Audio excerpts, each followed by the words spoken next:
नमस्कार विद्यार्थी मित्रों, उमा विद्या संकुलनी यूट्यूब चेनल में आप सौનું हार्दिक स्वागत है। आज આપણે ધોરણ 11 अर्थशास्त्र में प्रकरण 5 आवक અને ખર્ચના ખ્યાલો વિશે અભ્યાસ કરીશું। પ્રકરણ 5 આવક અને ખર્ચના ખ્યાલો, એમાંથી 5.1 થી લઈને 5.8 સુધી પોઈન્ટ છે। એમાંથી અમુક પોઈન્ટ તમારે આ વખતે અભ્યાસક્રમમાં નથી, તેથી આપણે એ પોઈન્ટને બાદ કરતા પ્રકરણ સમજવાનું છે। આવક અને ખર્ચના ખ્યાલો। આવક અને ખર્ચ એટલે શું, તો જોઈએ આપણે એની પ્રસ્તાવના જોઈએ। પ્રસ્તાવના આર્થિક વિશ્લેષણમાં ખાસ કરીને પેઢીની વર્તણૂકને સમજવા ખર્ચ અને આવકના ખ્યાલો ખૂબ મહત્વના છે। ઉત્પાદનનું પ્રમાણ બદલતા ધંધાની વાત કરવામાં આવે છે। ઉત્પાદન ખર્ચ, ઉત્પાદનનું પ્રમાણ બદલતા કુલ ઉત્પાદન ખર્ચમાં ફેરફાર થાય છે। ખર્ચથી પેઢીની જાવક બાજુનો અંદાજ આવે। ખર્ચ થાય એટલે આપણી જાવક કેટલી છે એનો આપણને અંદાજ આવે। તો આવકના ખ્યાલો જાણવાથી, આવકના ખ્યાલો જાણવાથી પેઢીની આવક બાજુનો અંદાજ આવે છે। આ ખર્ચ કેટલો તો આપણને જાવકનો ખ્યાલ આવે, આપણી આવક કેટલી તો આપણને આવકનો ખ્યાલ આવે। આવક અને ખર્ચના ખ્યાલો સામાન્ય ઉત્પાદનની સપાટી નક્કી કરે છે। પેઢીને પોતાની વસ્તુની કિંમત નક્કી કરવામાં મદદ મળે છે। પેઢીને પોતાની વસ્તુની કિંમત નક્કી કરવામાં, પેઢીને પોતાની વસ્તુની કિંમત નક્કી કરવી છે તો એને મદદ મળે। પેઢીને પોતાનો નફો મહત્તમ કરવામાં માર્ગદર્શન મળે છે, એટલે કે ધંધામાં પેઢીને પોતાનો નફો કેટલો થાય છે એમાં માર્ગદર્શન મળે। મહત્તમ નફાને સમજાવવા સીમાંત ખર્ચ ઉપયોગી બને છે। હવે મહત્તમ નફો હોય, મહત્તમ નફાને સમજાવવા કેવો ખર્ચ ઉપયોગી બને? સીમાંત ખર્ચ। સીમાંત ખર્ચનો ખ્યાલ પેઢીની વર્તણૂકને સમજવામાં મદદ કરે છે। સીમાંત ખર્ચ એટલે શું તે આપણે સમજશું। પેઢીમાં કેટલા સાધનો રોકાશે, કેટલી રોજગારી આપશે, કેટલું ઉત્પાદન કરશે। કોઈ પેઢી ધંધો ચલાવે છે તો એ કેટલા સાધનો એમાં રોકાશે, એ કેટલી રોજગારી આપશે, કેટલું ઉત્પાદન કરશે, કેટલું રોકાણ કરશે, તે અંગેના નિર્ણયોમાં આવક અને ખર્ચના ખ્યાલો મહત્વનો ફાળો આપે છે। તે અંગેનો નિર્ણય કરવો હોય તો આવક અને ખર્ચ છે એ ખ્યાલો આપે। વૈકલ્પિક ખર્ચનો ખ્યાલ સાધનોના વૈકલ્પિક ઉપયોગ અને સંચાલકીય અર્થતંત્રમાં ઉપયોગી બને છે। નાણાકીય ખર્ચના ખ્યાલો પેઢીના સંચાલનમાં દિશાસૂચક બને છે। નાણાકીય સંચાલનના જે ખ્યાલો છે એ પેઢીના સંચાલનમાં, પેઢીનું જે સંચાલન કરવાનું એમાં દિશાસૂચક બને છે, દિશા જાણવા માટે દિશાસૂચક બને છે। ઉપરયુક્ત અને બીજા અન્ય કારણોથી પેઢીના ખર્ચ અને આવકનો અભ્યાસ કરવો જરૂરી બને છે। પેઢીનો ખર્ચ અને આવક આ બંનેનો અભ્યાસ કરવો પડે। આપણે કોઈ પણ ધંધો ચલાવીએ છીએ તો ધંધામાં ખર્ચ કેટલો છે, ધંધાની આવક કેટલી છે તે આપણે જોવું પડે। કોઈ પણ વસ્તુ કે સેવાનું ઉત્પાદન કરવા પાછળ જે રકમ વપરાય છે, કોઈ પણ સેવા કે વસ્તુનું ઉત્પાદન કરવું હોય તો એની પાછળ જે રકમ વપરાય છે, જે ખર્ચ કરવામાં આવે છે તેને ઉત્પાદન ખર્ચ કહેવાય। એની પાછળ જે ખર્ચ થાય એને ઉત્પાદન ખર્ચ કહેવાય। સર્વપ્રથમ આપણે ઉત્પાદન ખર્ચના વિવિધ ખ્યાલોનો અભ્યાસ કરીશું। એના પછી જે પોઈન્ટ આવે છે ખર્ચના વિવિધ ખ્યાલો, તો કે વાસ્તવિક ખર્ચ, સરેરાશ ખર્ચ, સીમાંત ખર્ચ, એકોપયોગી સાધન, જે ટૂંકો ગાળો લાંબો ગાળો આ વખતે આપણે અભ્યાસમાં નથી। આપણે ઉત્પાદન ખર્ચનું વર્ગીકરણ સમજવાનું છે। ઉત્પાદન ખર્ચનું વર્ગીકરણ એટલે શું?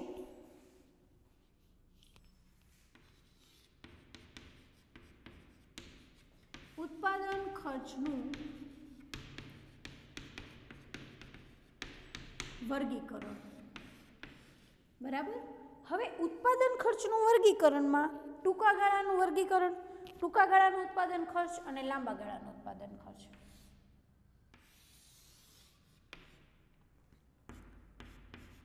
ટૂંકા ગાળાનો ઉત્પાદન ખર્ચ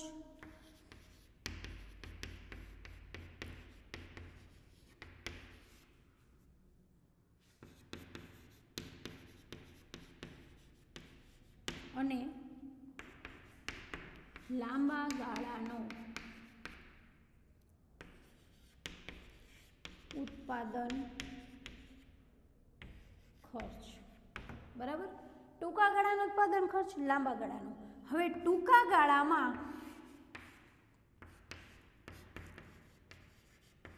સ્થિર ખર્ચ અને અસ્થિર ખર્ચ,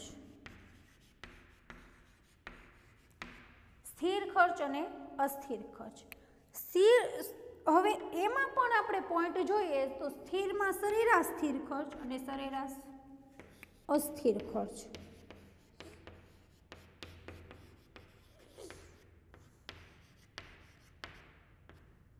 સરેરાશ સ્થિર ખર્ચ અને સરેરાશ અસ્થિર ખર્ચ.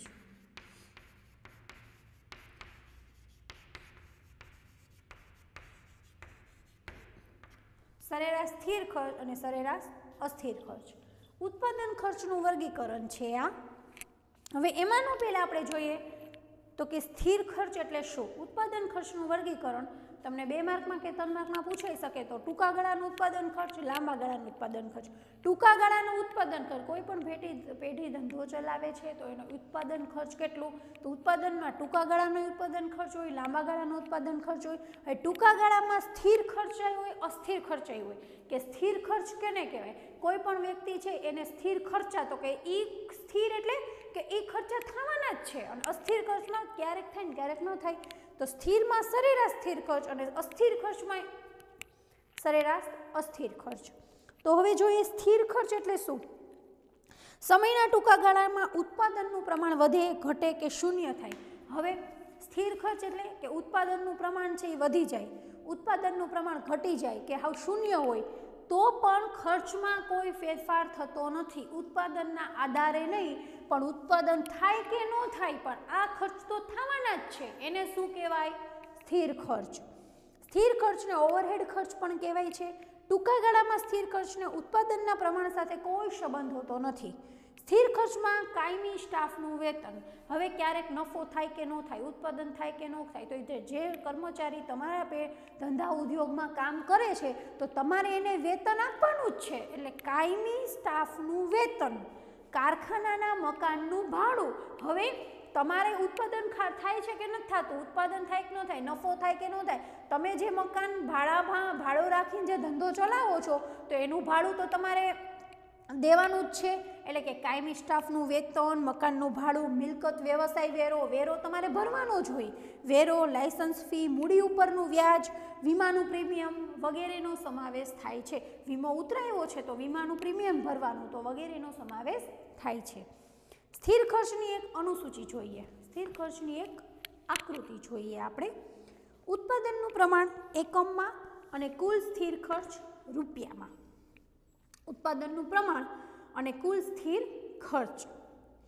હવે ઉત્પાદનનું પ્રમાણ કેટલું, 0, 10, 20, 30, 40, 50 અને સ્થિર ખર્ચ 100 છે. એટલે કે સ્થિર ઉત્પાદનનું પ્રમાણ 0 થી 50 સુધી હોય તો સ્થિર ખર્ચ તો 100 એટલે થાય જ છે. વેતન તમે નક્કી કરેલું હોય કે કર્મચારીને 7,000 પગાર આપવાનો છે તો 7,000 પગાર કર્મચારીને આપવાનો જ છે, એ સ્થિર ખર્ચ થઈ ગયો. મકાનનું ભાડું 3,000 છે તો 3,000 તમારે ભરવાનું જ છે, એ સ્થિર ખર્ચ થઈ ગયો. તો એને કહેવાય સ્થિર ખર્ચ. એટલે કે તમને ઉત્પાદનનું પ્રમાણ એકમમાં અનુસૂચિમાં દર્શાવ્યા પ્રમાણે પેનનું ઉત્પાદન 0 હોય કે 10, 20, 30, 40, 50 એકમ હોય, પેનનું ઉત્પાદન 0 હોય કે 50 એકમ સુધી હોય તો એકમ જેટલું વધે પણ ઉત્પાદન ખર્ચ દરેક વખતે એક સરખું સ્થિર જ રહે છે. એટલે કે 100 રૂપિયા રહે છે, જે સ્થિર છે. આવા ખર્ચને સ્થિર ખર્ચ કહેવાય છે. અહીં ઉત્પાદનનું પ્રમાણ બદલાય છે પરંતુ ખર્ચ બદલાતો નથી. ઉત્પાદનનું પ્રમાણ બદલાય છે 0, 0, 01, 02, 03 બરાબર, પણ સ્થિર ખર્ચ નથી બદલાતું એટલે એને કુલ સ્થિર ખર્ચ કહેવામાં આવે છે. આકૃતિમાં રજૂઆત. આકૃતિમાં OX ધરી પર ઉત્પાદનનું પ્રમાણ અને OY ધરી પર ખર્ચ રૂપિયામાં દર્શાવેલ છે. ઉત્પાદનનું પ્રમાણ X ઉપર છે અને Y ઉપર પ્રમાણ ખર્ચ છે. આકૃતિમાં દર્શાવ્યા મુજબ ઉત્પાદન 0 હોય, 10 એકમ હોય, 20, 30, 40 કે 50 એકમ હોય, ખર્ચની રકમ રૂપિયા 100 જેટલી સ્થિર રહે છે. એટલે કે ઉત્પાદનનું પ્રમાણ 0 હોય કે 10, 20, 30, 40, 50 હોય પણ ઉત્પાદનની જે કિંમત છે એ 100 રૂપિયા સ્થિર રહે છે.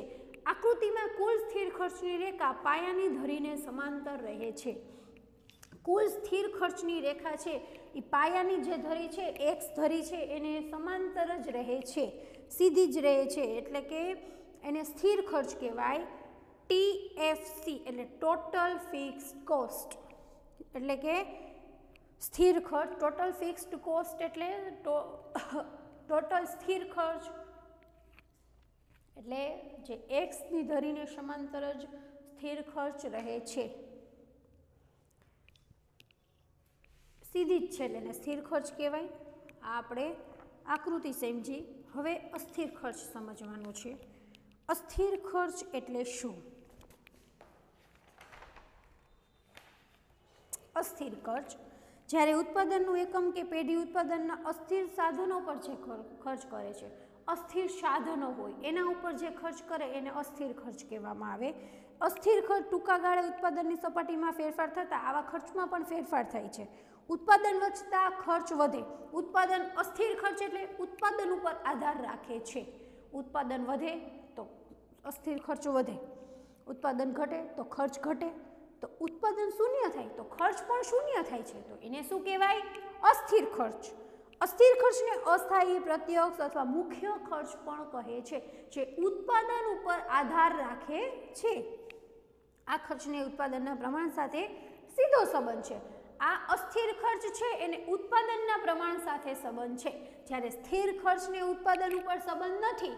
ઉત્પાદન 0.50 હોય તો સ્થિર ખર્ચ એટલો ને એટલો છે, જ્યારે ઉત્પાદન અસ્થિર હોય તો ઉત્પાદન ખર્ચ છે એ ઉત્પાદન ઉપર આધાર રાખે છે. જો ખર્ચ વધારે થશે તો ઉત્પાદન ખર્ચ વધારે થશે, ખર્ચ ઓછો થશે તો ઉત્પાદન ખર્ચ ઓછો થશે, તો એને શું કહેવાય? અસ્થિર ખર્ચ.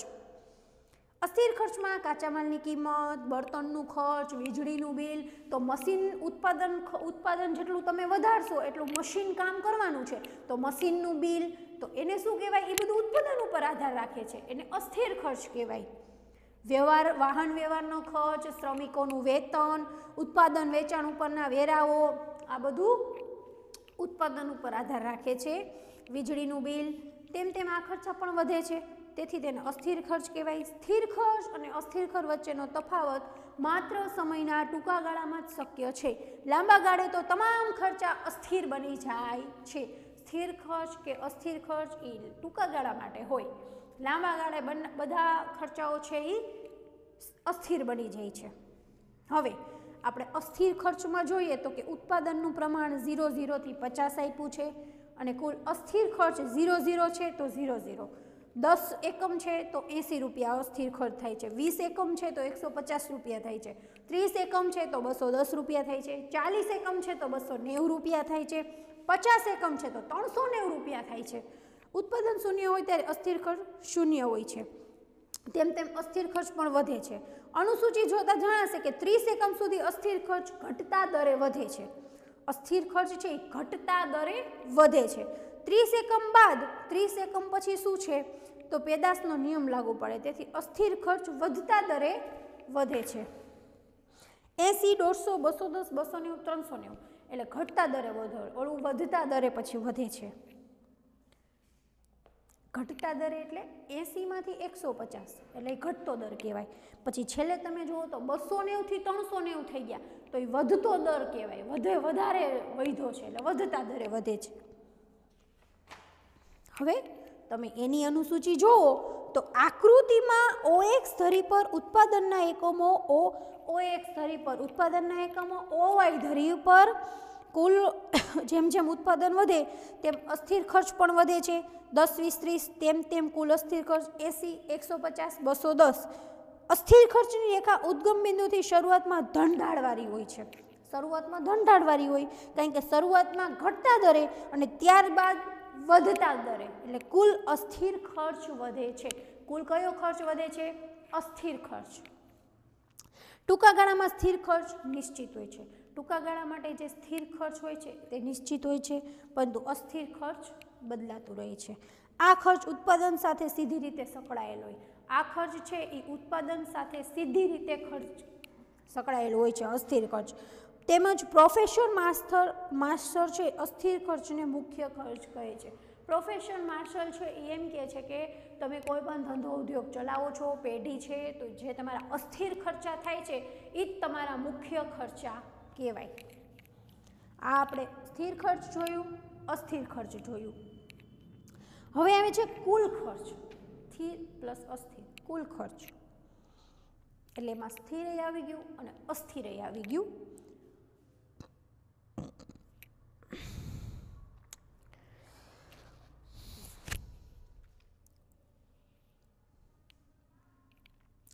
કુલ ઉત્પાદન અને કુલ ખર્ચ વચ્ચે કાર્ય કારણનો સંબંધ છે। કુલ ઉત્પાદન અને કુલ ખર્ચ એના વચ્ચે કાર્ય કારણનો સંબંધ છે। કુલ ઉત્પાદન કુલ ખર્ચ, કુલ ઉત્પાદન વધુ હોય તો કુલ ખર્ચ પણ વધારે હોય, કુલ ઉત્પાદન વધુ હોય તો કુલ ખર્ચ કેવો હોય? વધુ હોય। પેઢીના કુલ સ્થિર ખર્ચ અને કુલ અસ્થિર ખર્ચનો સરવાળો એ કુલ ખર્ચ છે। સૂત્ર સ્વરૂપે જોઈએ તો કુલ ખર્ચ એટલે ટોટલ કોસ્ટ, કુલ સ્થિર ખર્ચ તો ટોટલ ફિક્સ્ડ કોસ્ટ, કુલ અસ્થિર ખર્ચ તો ટોટલ વેરિયેબલ કોસ્ટ। આ તમે ઇંગ્લિશના જે વર્ડ છે એ તમે યાદ રાખજો વિદ્યાર્થી મિત્રો, 1 માર્કમાં આઈ થિંક કદાચ પૂછી શકે।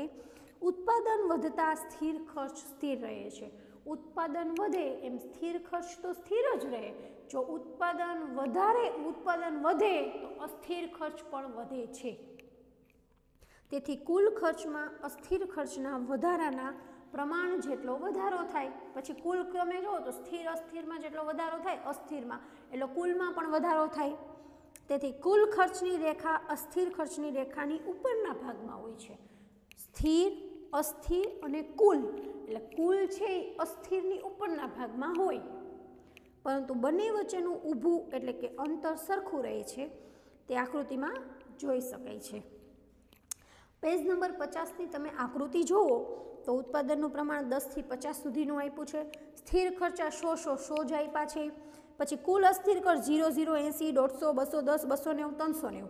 હવે કુલ ખર્ચ કેટલો થાય તો કે 100, પછી 100 પ્લસ કુલ અસ્થિર 80 એટલે 180, પછી 100 પ્લસ 150 તો 250, 100 પ્લસ 210 તો 310, 100 પ્લસ 290 તો 390, 100 પ્લસ 390 તો 490। ઉત્પાદનનું પ્રમાણ આકૃતિમાં નીચેની ધરી છે OX ધરી, તો OX ધરી ઉત્પાદન OY ધરી પર ખર્ચ દર્શાવ્યું છે। OXમાં ઉત્પાદન દર્શાવ્યું છે, OYમાં ખર્ચ દર્શાવ્યો છે। જેમ જેમ ઉત્પાદન વધે એમ સ્થિર ખર્ચમાં કંઈ નથી ફેરફાર થતો, પણ અસ્થિર ખર્ચ વધે છે। ઉત્પાદન જેમ જેમ વધે છે, ઉત્પાદન જેમ વધે એમ સ્થિરમાં કાંઈ ફેરફાર નથી થતો, એ તો સીધી લીટીને સમાંતર જ છે, પણ અસ્થિરમાં વધારો થાય છે। પરિણામે ઉત્પાદન વધતા કુલ ખર્ચ વધે છે। પરિણામ શું મળે છે? ઉત્પાદન વધે એમ કુલ ખર્ચ વધે છે, કેમ કે અસ્થિર ખર્ચ વધે છે। એટલે સ્થિર ખર્ચની રેખા જે OY છે એ ધરી પર P બિંદુથી શરૂ થાય છે। તે દર્શાવે છે કે જ્યારે ઉત્પાદન 0 0 OO હોય ત્યારે કુલ અસ્થિર ખર્ચ OP જેટલું જ હોય છે, કુલ અસ્થિર ખર્ચ 0 હોય છે। જેમ જેમ ઉત્પાદન વધે એમ સ્થિર ખર્ચ સ્થિર રહે છે અને અસ્થિર ખર્ચ વધે છે। ઉત્પાદન જેમ જેમ વધે છે એમ સ્થિર ખર્ચ છે એ તો સ્થિર જ રહે છે અને અસ્થિર ખર્ચ છે એ વધે છે। તેથી કુલ અસ્થિર ખર્ચની રેખા, કુલ અસ્થિર ખર્ચની રેખા છે ડાબી બાજુથી જમણી તરફ જાય છે, નીચેથી ઉપર તરફ જતી જોવા મળે, કેમ કે વધે છે, અને કુલ ખર્ચની રેખા તેને સમાંતર ઉપર હોય છે, કેમ કે કુલ ખર્ચ જેમ અસ્થિર ખર્ચ જેટલો વધ્યો છે એટલો જ કુલ ખર્ચમાં વધારો થાય છે। એટલે એ બે અસ્થિર ખર્ચ અને કુલ ખર્ચ સમાંતર હોય છે, અને સ્થિર ખર્ચ તો સીધી લીટીને જ સમાંતર હોય છે। જ્યારે હવે ઉત્પાદન 0 હોય તો કુલ અસ્થિર ખર્ચ પણ 0 હોય, ઉત્પાદન 0 હોય ત્યારે કુલ અસ્થિર ખર્ચ OP હોય, અસ્થિર ખર્ચ 0 અને કુલ ખર્ચ OP હોય, કેમ કે સ્થિર ખર્ચ જેટલો વધે એટલો જ કુલ ખર્ચમાં વધારો થાય છે। ઉત્પાદન Q1 હોય ત્યારે કુલ સ્તર Q1B હોય, એ તમે આકૃતિમાં જોઈ શકો છો। એના પછી છે સરેરાશ સ્થિર ખર્ચ। તો સરેરાશ સ્થિર ખર્ચ આપણે આ વખતે કોર્સમાં નથી, સરેરાશ અસ્થિર ખર્ચ પણ કોર્સમાં નથી।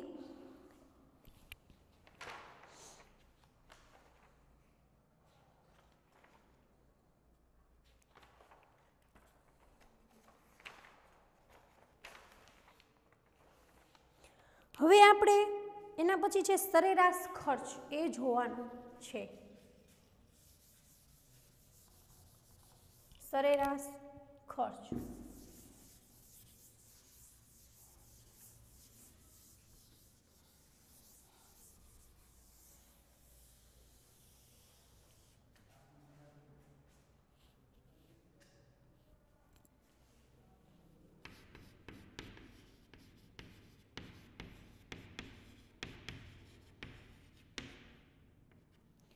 સરેરાશ ખર્ચ એટલે શું? સરેરાશ ખર્ચ સરેરાશ કુલ ખર્ચ તરીકે ઓળખવામાં આવે છે. સરેરાશ ખર્ચ એ એકમ દીઠ ખર્ચ છે. સરેરાશ ખર્ચ એટલે એકમ દીઠ ખર્ચ.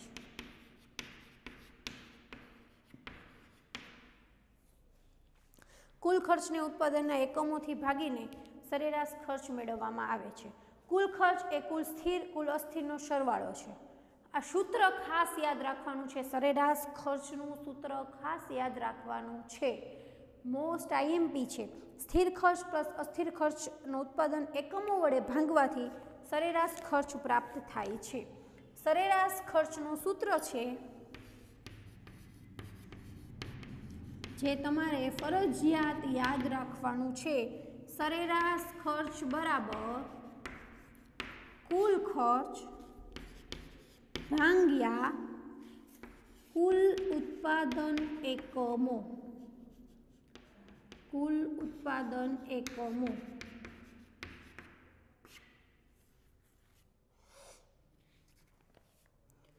કુલ ખર્ચ એટલે શું થાય?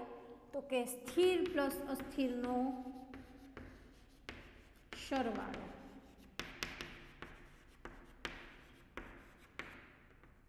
કુલ ખર્ચ એટલે સ્થિર પ્લસ અસ્થિર ખર્ચ, કુલ ઉત્પાદન એકમો. હવે એસી એને આપણે ઇંગ્લિશમાં એકવાર જોઈ લઈએ. એવરેજ કોસ્ટ બરાબર એસી એટલે એવરેજ કોસ્ટ બરાબર ટોટલ કોસ્ટ. કુલ ખર્ચ એટલે ટોટલ કોસ્ટ અને ટોટલ પ્રોડક્શન, કુલ ઉત્પાદનનું પ્રમાણ. અને ઇંગ્લિશમાં કહેવાય ટોટલ કોસ્ટ છેદમાં ટોટલ પ્રોડક્શન. એક પેઢીના ખર્ચના વલણો. હવે આપણે સરેરાશ ખર્ચનું ઉદાહરણ જોવાનું છે. એક પેઢીના વલણો નીચે અનુસૂચિમાં દર્શાવ્યા છે. કુલ ખર્ચ અને સરેરાશ ખર્ચ એટલે શું? તો કે સરેરાશ ખર્ચ એટલે પેલા સ્થિર અસ્થિરનો સરવાળો એટલે કુલ ખર્ચ અને ભાંગા કુલ ઉત્પાદન એકમો. ઉત્પાદનનું પ્રમાણ એકમમાં 1 2 3 4 5 6. કુલ ખર્ચ એટલે અસ્થિર સ્થિર પ્લસનો સરવાળો ડાયરેક્ટ આપી દીધો છે. 9 16 21 28 40 54 70. સરેરાશ ખર્ચ કેટલો? એને ભાંગા કર્યા એટલે 9. 16 એટલે ભાંગા 8. 16 ભાંગા 2 કરો તો 8. 21 ભાંગા 2 કરો તો એટલે કે 21 પછી 7 28 7 40 એટલે સરેરાશ ખર્ચ આપ્યો છે 54 70. જેમ જેમ ઉત્પાદનનું પ્રમાણ વધતું જાય તેમ કુલ ખર્ચ વધતું જાય છે. શરૂઆતમાં સરેરાશ ખર્ચ ઘટે છે. સરેરાશ ખર્ચ શરૂઆતમાં 9 8 7 7 થાય છે. પછી પાછો 8 9 10 થાય છે. ત્યારબાદ વધવાનું વલણ ધરાવે છે. પહેલાં ઘટે પછી વધે. આ વલણને આધારે આકૃતિમાં દોરવામાં આવે તો નીચે મુજબની પ્રાપ્ત થાય છે. હવે તમે એની આકૃતિ જુઓ તો કઈ રીતે છે. આકૃતિમાં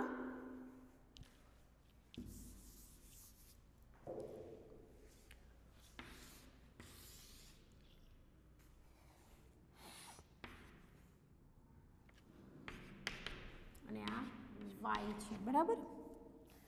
હવે અહીંયા છે ખર્ચ આપ્યો છે 2 4 6 8 10 અને 12. આ ખર્ચ છે.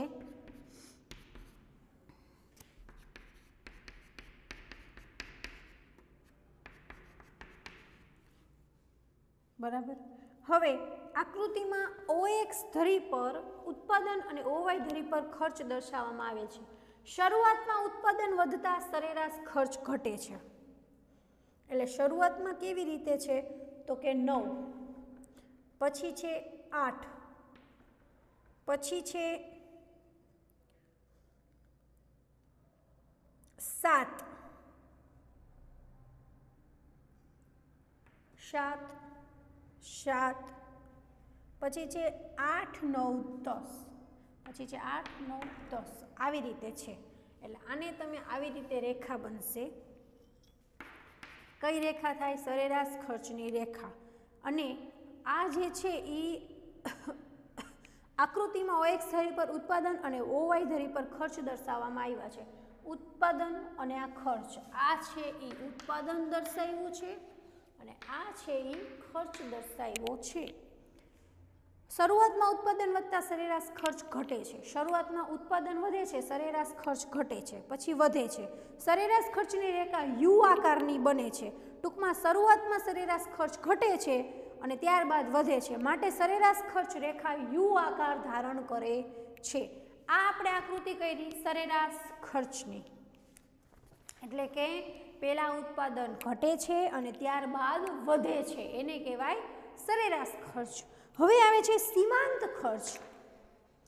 સીમાંત ખર્ચ એટલે શું? સરેરાશ ખર્ચ અને સીમાંત ખર્ચ એનું આપણે સૂત્ર જોઈએ.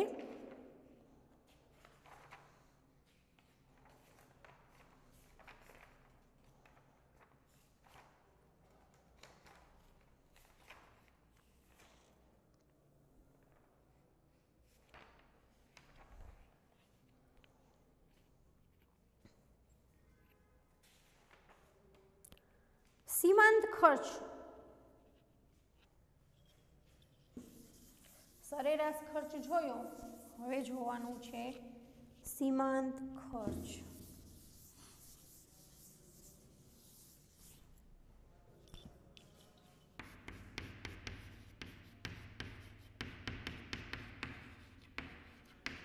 સીમાંત ખર્ચ એટલે આપણે જાણીએ છીએ કે ઉત્પાદન વધારવામાં આવતા ખર્ચમાં પણ વધારો થાય છે.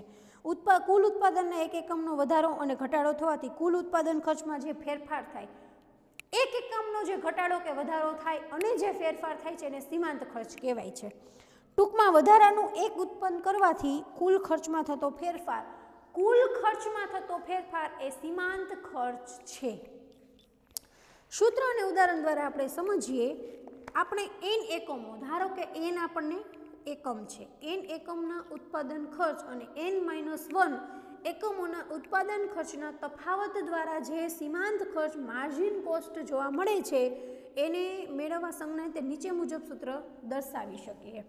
એટલે કે સીમાંત ખર્ચ છે એને આપણે MCN બરાબર TCN માઇનસ TCN માઇનસ 1, એટલે n બરાબર એકમોની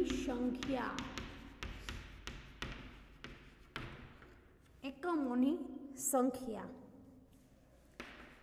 MC3 બરાબર TC3 માઇનસ TCN માઇનસ 1, એટલે TC3 minus TC2, TC3 minus TC2 એટલે કે TC3 બરાબર 21 અને TC2 બરાબર 16 થશે. તેથી 21 માઇનસ 16 બરાબર 5. એ 5 છે એ સીમાંત ખર્ચ છે. એ 5 છે એ શું છે? સીમાંત ખર્ચ છે. 3 માઇનસ 1 TC3 એટલે 21, TC2 બરાબર 16, 21 માઇનસ 16 એટલે 5 જે આવ્યો એ સીમાંત ખર્ચ છે. નીચેની અનુસૂચિ મુજબ ત્રીજા એકમના સીમાંત ખર્ચ અને ત્રીજા એકમનો કુલ ખર્ચ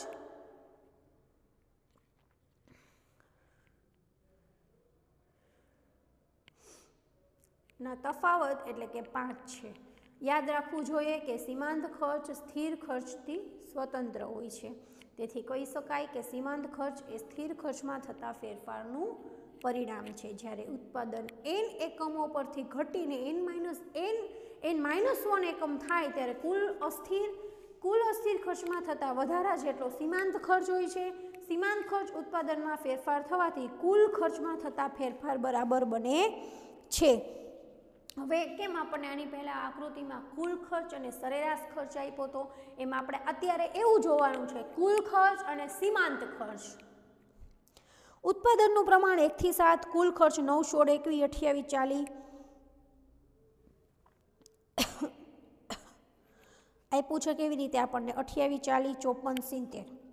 હવે સીમાંત ખર્ચ છે 9, 7, 5, 7, 12, 14, 16 બરાબર. અનુસૂચિમાં દર્શાવ્યા મુજબ ત્રીજા એકમ સુધી ઉત્પાદન વધતા સીમાંત ખર્ચ ઘટે છે. ઉત્પાદન વધે છે, સીમાંત ખર્ચ છે એ ઘટે છે.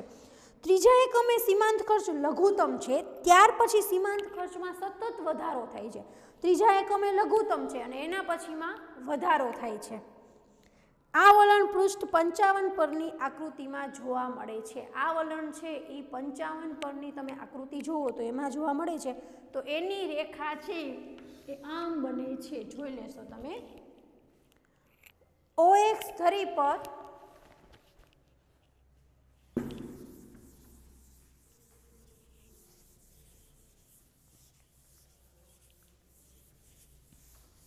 OX ધરી પર